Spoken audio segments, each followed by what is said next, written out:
Hello, आप सभी को नमस्कार। मैं doctor Nagaratna Ganvir, assistant professor political science, government Shivnath science college Rajnandgaon. मैं MA 4th semester political science का पेपर 2 यूनिट 4 प्रशासनिक व्यवहार, नेतृत्व, लीडरशिप, ये क्या है इसके बारे में आज बताऊंगी। तो ये हम फर्स्ट पार्ट पढ़ेंगे, नेतृत्व की परिभाषाएं, विशेषताएं, शैली, तकनीकी, कार्य, ये फर्स्ट पार्ट में पढ़ेंगे। और सेकंड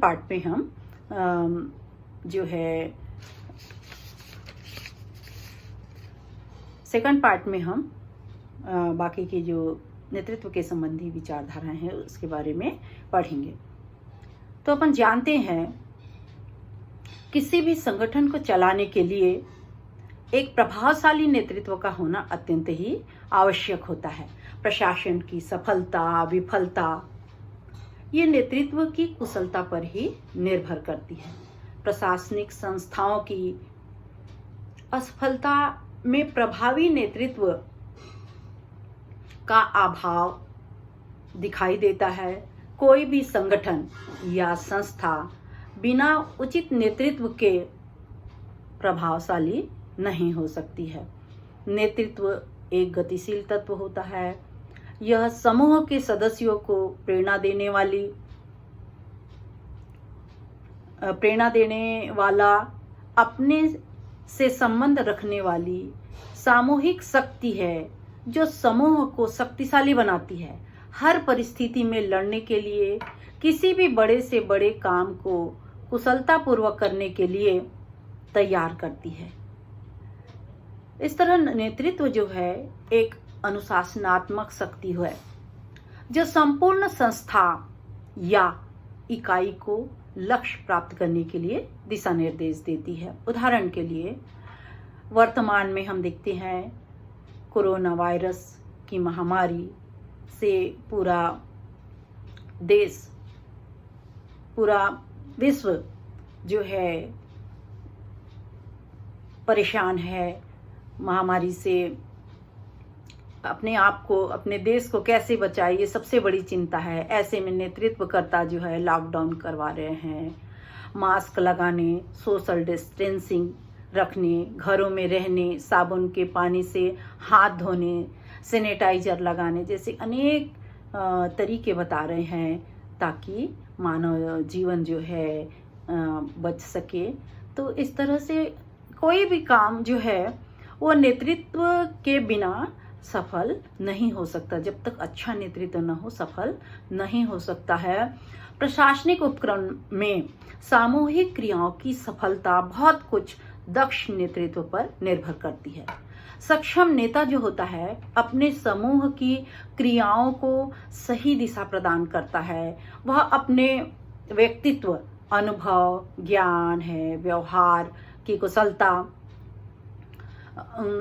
कौशल, आत्मविश्वास के कारण सभी को मान्य और स्वीकार्य होता है। समूह के सदस्य उससे आदेश निर्देश लेते हैं, प्रेरणा प्राप्त करते हैं और बड़े से बड़े कार्य में वो सफल हो जाते हैं। नेतृत्व की कई परिभाषाएं हैं। डेफिनेशन हम देखते हैं, लीडरशिप की डेफिनेशन। लिंग्विस्टन कहता है कि नेतृत्व का आशय उस योग्यता से होता है जो अन्य लोगों में एक सामूहिक उद्देश्य का अनुसरण करने की इच्छा जागृत करती है। इसी तरह से चेस्टर बर्नार्ड ने भी कहा, नेतृत्व व्यक्तियों की व्यवहार की गुणवत्ता को प्रदर्शित करता है जिसके द्वारा वह लोगों को संगठित प्रयास में मार्गदर्शन करता है। इसी तरह से मूरे कहता है कि नेतृत्व एक ऐसी योग्यता है जो व्यक्तियों को नेता द्वारा अपेक्षित विधि के अनुसार कार्य करने के लिए प्रेरित करती है। तो हम देखते हैं कि ये सारी परिभाषाएं हैं, ये स्पष्ट करती है कि एक नेतृत्व एक योग्यता है, एक दक्षता है, व्यवहार कुशलता है, एक गुणवत्ता है और लक्ष्य की प्राप्ति की दिशा में किसी व्यक्ति या समूह के प्रयासों को प्रभावित करने की एक प्रक्रिया है। तो इस तरह से नेतृत्व का हर जगह बहुत मायने होता है। नेतृत्व अगर अच्छा है तो आप ये मान के चलिए कि आपका सारा काम पूरा हो गया। नेतृत्व की कई विशेषताएं हैं। अनुयायियों को एकत्रित करना, बिना अनुयायियों के समूह के नेतृत्व नहीं किया जा सकता। आपके जब तक अनुयायी नहीं है, आपकी बात को मानने वाले नहीं है, तब तक हम नेतृत्व नहीं कर सकते हैं। नेतृत्व का उद्देश्य होता है अपने चारों ओर के अनुयायियों को के समूह को एकत्र करना और उनको निर्धारित लक्ष्य देना और उस लक्ष्य की प्राप्ति करना। सेकंड नंबर है नेतृत्व की विशेषता आचरण और व्यवहार को प्रभावित करना। नेतृत्व जो है पूरी प्रक्रिया में व्यक्तियों के एक समूह पर केंद्रित होता है और नेतृत्व की कुशलता से एक अधिकारी हो, चाहे वो राजनेता हो, चाहे प्रोफेसर हो, चाहे मजदूर हो, मजदूरों का नेता हो, हर जगह उसका जो आचरण है वो इतना प्रभावशील होता है कि सारे लोग उसका काम सुनते हैं और वो जो भी कहता है फटाफट काम हो जाता है, हम उस और लक्ष्य को प्राप्त कर लेते हैं। अतः उसे व्यवहार कुशल होना अत्यंत ही आवश्यक है। नेक्स्ट नंबर है पारस्परिक संबंध। नेतृत्व में हम देखते हैं लोगों से अच्छे संबंध होना ये बहुत ज्यादा महत्वपूर्ण होता है।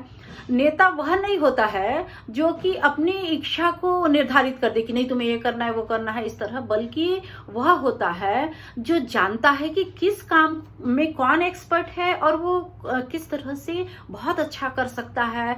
इस तरह के लोगों को का एक ग्रुप बनाता है। वह लोगों में स्वतः ही स्फूर्ति जागृत करता है ताकि लोग बहुत अच्छा काम करें। नेक्स्ट नंबर है सामूहिक लक्ष्य। नेतृत्व की महत्वपूर्ण विशेषता यह है कि यह नेतृत्व जो होता है ये एक समूह को एक मार्गदर्शन देता है, एक सामूहिक प्रक्रिया है। जैसे हमको क्या कहना चाहिए, एक ब्रिज बनाना है, हमको कोई बिल्डिंग बनाना है, उसको वहां पर लाइब्रेरी कहाँ रहेगी, कहाँ पर प्रयोगशाला रहेगी, कहाँ पर क्या रहेगा, ये सब डिसाइड करना है और उसको बहुत सुंदर ढंग से बनाना है। तो उसके लिए हमको सामूहिक नेतृत्व होना अत्यंत ही आवश्यक है। सबसे पूछना है और तभी हमारा काम बहुत अच्छे से होता है। आगे अपन देखते हैं कि ये जो नेतृत्व होता है उसकी शैली क्या होती है, स्टाइल क्या है, लीडरशिप ऑफ स्टाइल। तो ओहियो स्टेट विश्वविद्यालय के शोध बोर्ड ने नेतृत्व को 5 भागों में बांटा। फर्स्ट नंबर है, वो कहता है विश्वविद्यालय के शोध बोर्ड में कहा गया कि नेतृत्व, सबसे पहला नेतृत्व नौकरशाह टाइप का होता है। ये एक निर्धारित दिनचर्या से चिपका रहता है इस तरह से और वरिष्ठों को संतुष्ट करने में वो लगा रहता है और अधीनस्थों की उपेक्षा करता है और इसलिए अधीनस्थ जो होते हैं वो उदासीन हो जाते हैं। सेकंड नंबर है तानाशाह या अधिनायक नेता। इस तरह का जो नेता होता है वो निरंकुश होता है और कर्मचारियों को भयभीत करने वाला होता है, डराने वाला होता है, धमकाने वाला होता है, प्रताड़ित करने वाला होता है। और ऐसा नेता जो होता है वो अधीनस्थ विरोधी होता है, क्योंकि वो हमेशा डरा धमका के अपने काम को कराना चाहता है। लेकिन अधीनस्थ जो लोग रहते हैं उन लोगों को की ऐसी सोच रहती कि हम जब इतना अच्छा काम कर रहे हैं तो ये डराने धमकाने की कोई बात ही नहीं होना चाहिए।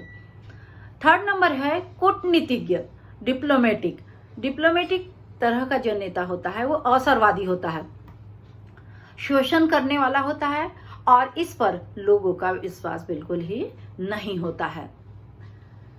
फोर्थ नंबर है विशेषज्ञ, एक्सपर्ट।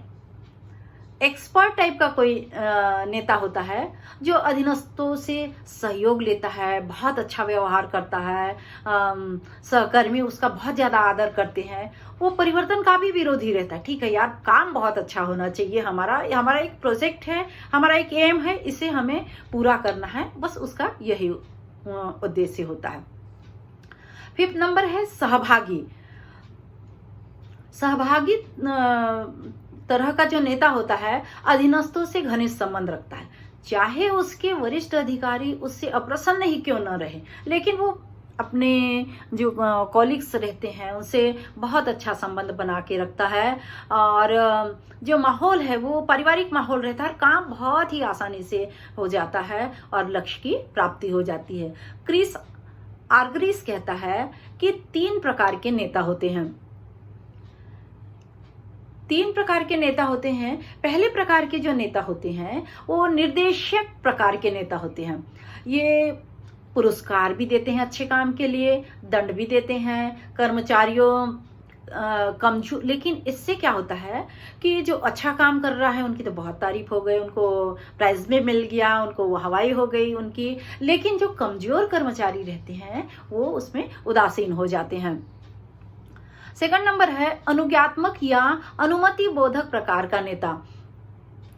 ये अनुज्ञात्मक या अनुमति बोधक प्रकार का जो नेता होता है वो दूसरों को केवल आदेश देता है, संवेदनशील होता है, सहन शक्ति अधिक होती है इसमें, निर्धारित कार्य को पूरा करने वाला होता है, और नेतृत्व का विकास करने में, लेकिन इस तरह का नेता जो होता है वो असफल होता है। कारण ये होता है कि वो केवल ये कर लेना यार, वो कर लेना, इस तरह की केवल अनुमति देते रहता है।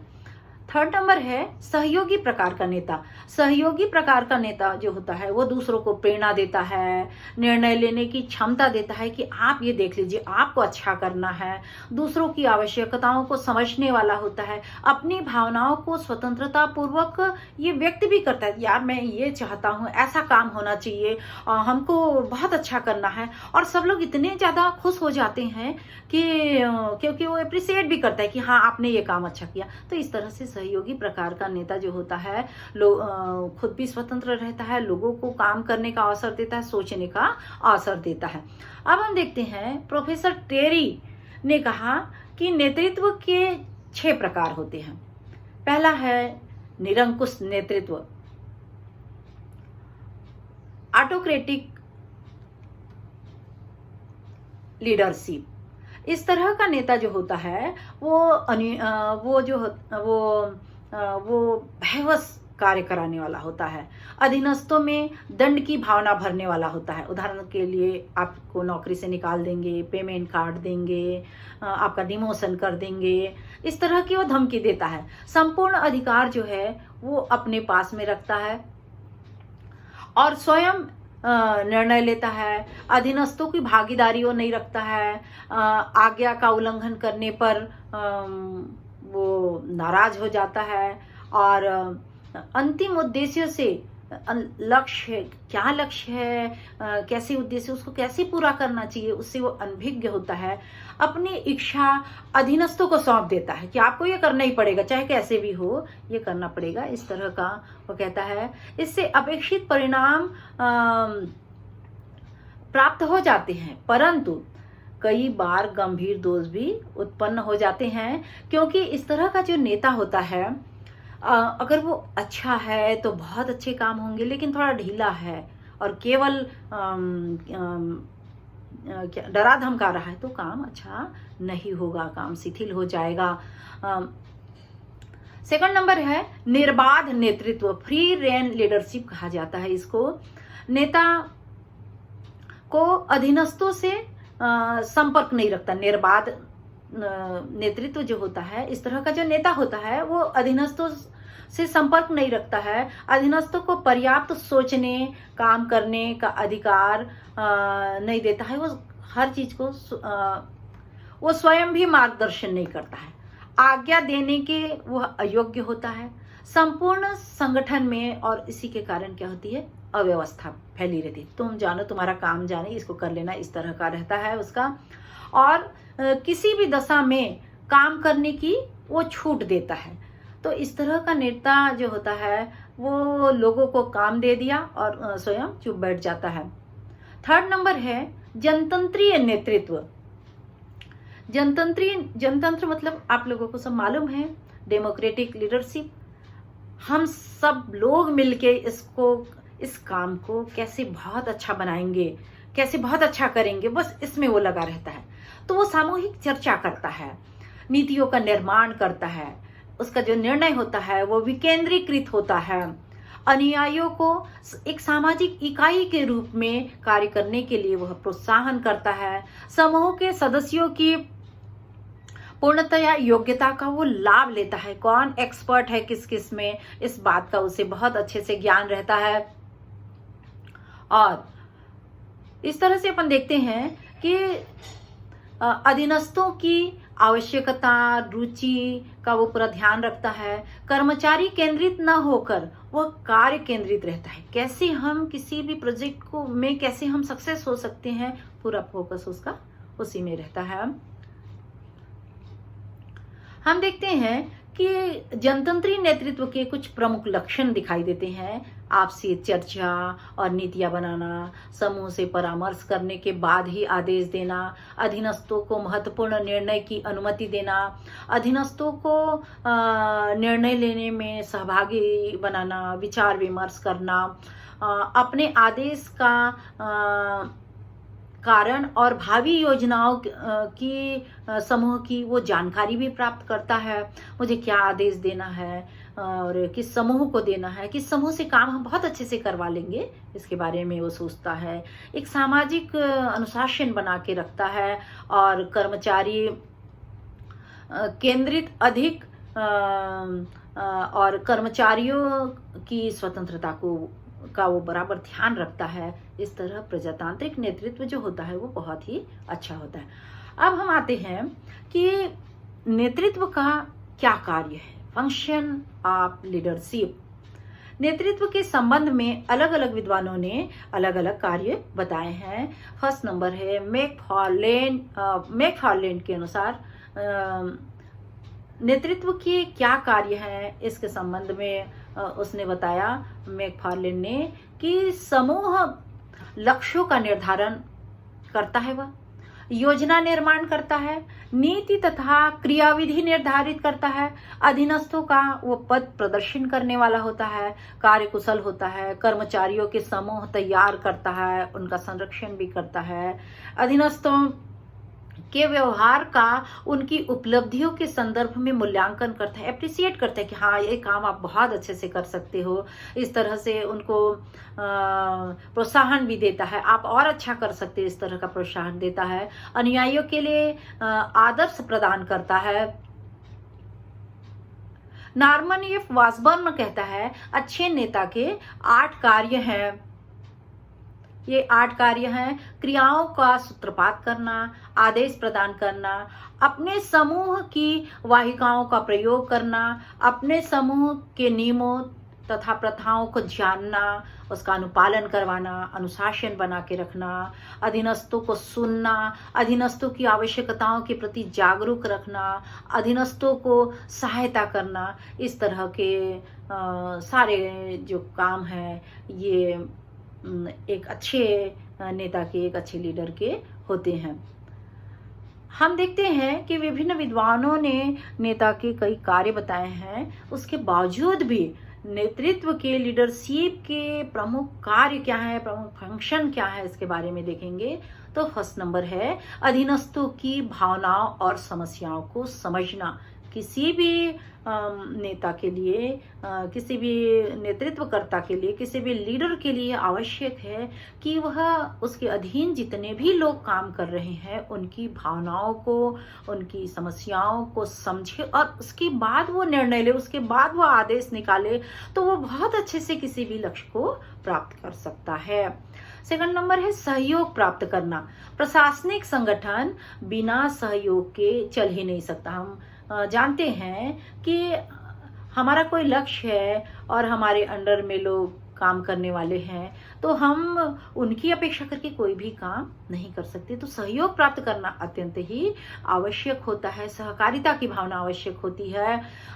समन्वय एवं निर्देशन, अधीनस्थों में कोऑर्डिनेशन आवश्यक है कि भाई हमारा एक प्रोजेक्ट है, उदाहरण के लिए अभी बताएंगे, हमारे यूनिवर्सिटी में जो है कुछ पीजी के बच्चों का कोर्स पूरा नहीं हुआ है, तो वो कोर्स को कैसे पूरा करना है, तो उस कोर्स को पूरा करने के लिए प्रोफेसर वीडियो बना रहे हैं, मटेरियल तैयार कर रहे हैं, स्टडी मटेरियल, और उसके द्वारा स्टूडेंट्स को पढ़ा रहे हैं। ऐसे ही कोई भी काम को करने के लिए फटाफट नेता जो होता है वो कोऑर्डिनेशन करता है कि आपको ये काम करना है, आपको वो काम करना है, और जो हमारा जो प्लान है, हमारा जो लक्ष्य है, वो बहुत जल्दी पूरा हो जाता है। इसी तरह से 4th नंबर है अनुशासन बनाए रखना। स्वयं अनुशासित होकर अधीनस्थों को वो आदेश का पालन करवाता है। जब तक वो लीडर स्वयं अनुशासित नहीं होगा, तब तक वो नीचे वालों को डिसिप्लिन में नहीं रख सकता है। नेक्स्ट नंबर है आदेश देना।